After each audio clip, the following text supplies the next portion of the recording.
How do you know if a truck is actually built to last?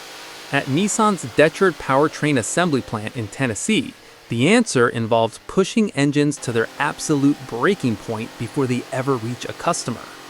The 3.8-liter V6 engine found in the Nissan Frontier undergoes a series of punishing tests in dynamometer chambers.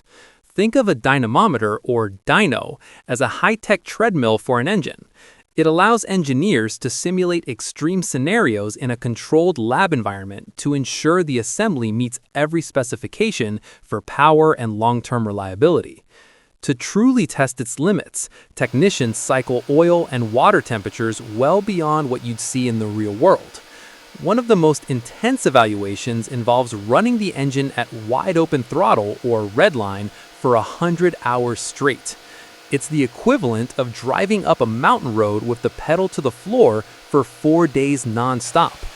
By the end of a full 300-hour dyno run, the engine has endured the same wear and tear as 130,000 miles of real-world driving. During these tests, the heat is so intense that the exhaust manifolds actually glow red. But the testing doesn't stop there.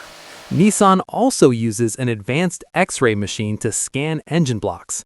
This allows them to look at internal cooling channels in detail, scanning slices as thin as 1.2 millimeters to find tiny defects without destroying the part.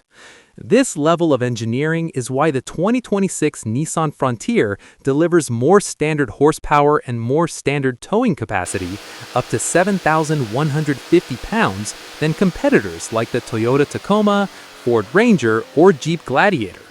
So, what's the secret to keeping one of these engines running for the long haul? According to the experts at the plant, it's simple. Follow the maintenance schedule and change your oil. After seeing what these engines can survive in the lab, they're confident they can handle whatever you throw at them on the road.